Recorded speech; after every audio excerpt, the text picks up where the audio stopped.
Hey you guys, welcome back to my channel, and if you are new, welcome to Seemindymom and welcome to my kitchen. Today I am sharing with you a $5 Dollar Tree family dinner, so stay tuned. All right, you guys, it is Saturday and I felt like filming something for you guys, so I decided why not do a Dollar Tree meal for you. This is actually going to be a breakfast for dinner meal, so I guess you could make it breakfast for breakfast.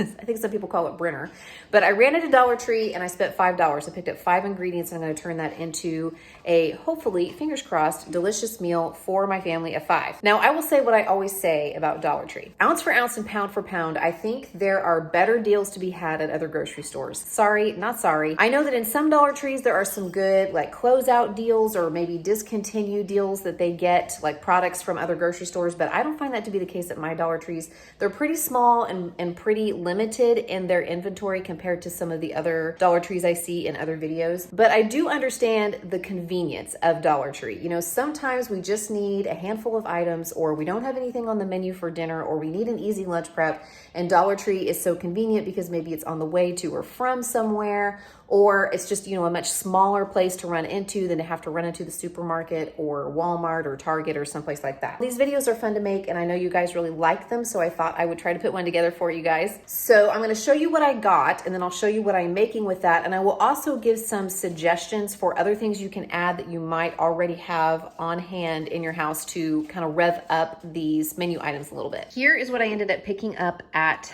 Dollar Tree. I got 1 box of cake mix, and this is one of the boxes that is a standard 15.25 ounce cake mix. I got the yellow cake mix. A dozen eggs. These are medium eggs, but that's okay. A box of this Hungry Jack cheddar and bacon potatoes. So these are like potatoes au gratin, you know, that you would make in the oven. We used to have these all the time with dinners as a kid. And then some frozen pepper stir fries. So this is peppers and onions, and 1 package of frozen blueberries. So I'm going to use the items that I got plus just a few kitchen staples to create this meal for my family. So what I was thinking is that I am going to make some cake mix waffles. I'm going to try to mix up this waffle mix and put it on the waffle iron. I did buy eggs. I did not buy vegetable oil because I already have that on hand, and I'm going to use some of that to make the waffles along with some water. With the blueberries, I could go a couple of different directions with this. I could just put the blueberries into the waffle mix and have blueberry waffles, but I think instead I'm gonna try to create like a blueberry topping. I'm gonna use a little bit of sugar and see if I can kind of make this into sort of like a blueberry jam or a blueberry compote or something that we can put on top of our waffles. And then I'm gonna use the rest of my eggs and see if I can make kind of like an egg casserole type situation with this, and also with the pepper stir fry. Now, they do have little half-pound packages of sausage at my Dollar Tree, and I debated about whether or not to get the peppers or to get the sausage to help kick up the flavor of this egg casserole that I'm hoping turns out okay. I went ahead and went with the peppers so we could have some veggies with this dinner, but if you wanted to pay an extra $1, you could get a little bit of sausage, or you could go with the peppers, or you could leave the pepper stir fry mix out and just go with the sausage. There are lots of things that you could add to this egg casserole that I'm going to make that I think would work.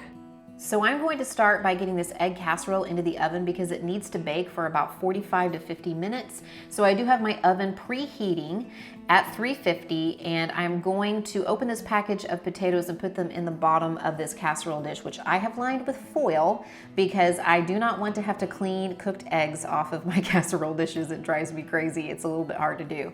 So I did set the seasoning packet aside, and I just put the potatoes themselves on the bottom of the casserole dish, and then I am pouring the pepper stir fry mix over the top.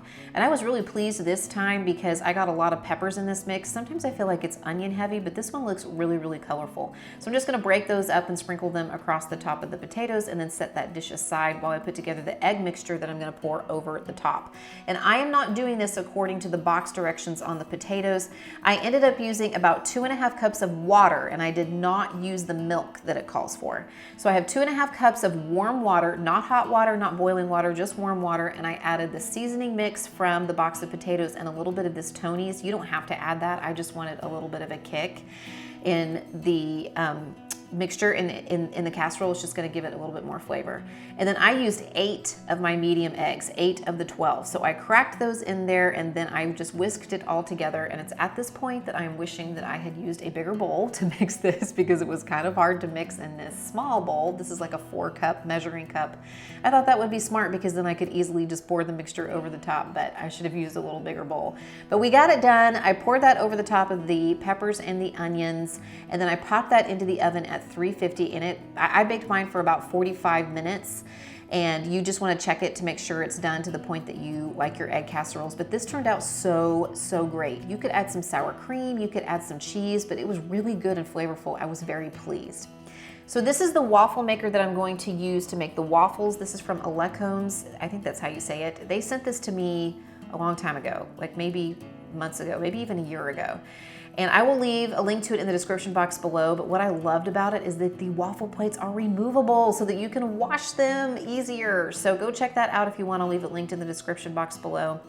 And while I am making my waffles, I want my blueberries to be cooking on the stove because I'm making that blueberry compote. So I have most of my blueberries in the pan there with about a 1/4 cup of sugar, but I set a few of the blueberries aside because I want to add them at the end.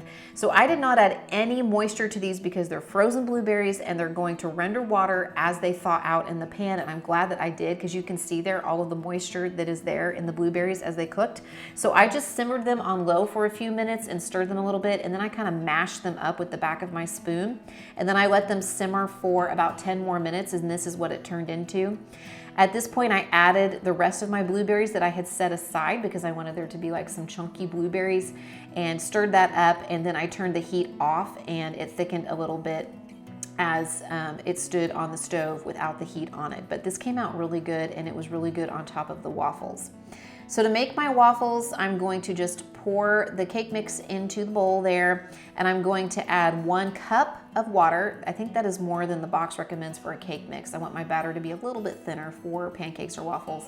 A cup of water, 1/3 of a cup of vegetable oil, and then I'm gonna go ahead and add all 4 of my remaining medium eggs because they're medium eggs and not large eggs, and this turned out fine. So I went ahead and used all 4 of the eggs that I have left, and then I'm just gonna whisk that batter together. Again, it's a little bit thinner than the cake batter would be, but I think that that's desirable when I'm thinking about what pancake or waffle batter is. So I stirred that all together, and then just for funsies, I threw in some sprinkles. It's Easter weekend whenever I made this video, so I wanted to just have a little fun dinner for the kiddos on a Saturday and for the husband and myself. So I put a few of those sprinkles in, which I actually found at Dollar Tree. They hadn't seen sprinkles there before, but they had them the last time I went. So I put a little bit of butter on my waffle iron because I didn't have any cooking spray. And then I just ladled some of my, cake batter on top of the waffle iron and closed it. Mine took about 2 to 2.5 minutes to cook, but they came out great. Whenever I opened up the waffle iron, they were nice and golden brown. My only thing was that they weren't quite crispy enough. I kind of like my waffles to have a little bit of crisp. So I figured out that I could just make all of the waffles and then pop them into the toaster for about 30 seconds before we were ready to assemble them. And then they kind of crisped up on the top for us. Now this is totally optional because I did not buy powdered sugar. But if you have some around and just a little bit, like maybe a tablespoon of milk, you can make a really easy, almost like a cinnamon roll type glaze. That's all that it is powdered sugar and a little bit of milk until it's the consistency that you want it to be. So I had just a little bit of a package of powdered sugar hanging out in my pantry that I wanted to use up. It was probably about a cup in all. So I added a little bit more after what you see here. And I only used, like I said, a couple teaspoons, maybe a tablespoon of milk. And I just stirred up that cinnamon roll glaze because I'm going to put that on top of the waffles. So to assemble the waffles, I pop them in the toaster just to heat them up again. I'm putting some of the blueberries on top, and then I will top it with the glaze, the powdered sugar glaze that I made. And I know this isn't the healthiest of meals, obviously. I mean, this is basically cake. I just made cake for dinner. But you don't have to make this. You could just get a couple packages of fruit, frozen fruit, and have a fruit salad along the side of your egg casserole there. I'm gonna add a little bit of cheese and just a dollop of Greek yogurt to my egg casserole to take it over the top. But this was a nice, really fun, festive meal that turned out even better than I imagined that it would. Even my husband was like, gosh, this egg casserole with the potatoes is really, really good. And I was like, yeah, isn't it? And my kids just loved the waffles. I'm not a giant waffle fan, I know. Everybody loves waffles, but I'm not a huge waffle fan, but these were fun to make and something different. And they turned out really, really well. Everybody enjoyed them. And this was just a nice, easy, inexpensive meal made from Dollar Tree ingredients. I just asked Brick if he got some blueberries. I think the answer is evident. You like those blueberries? Yes. All right, you guys, that's what I have for you today. I hope you enjoyed that, and I hope it gave you some ideas. Thank you so much for watching, and I'll be sure to check in with another video very soon. Bye.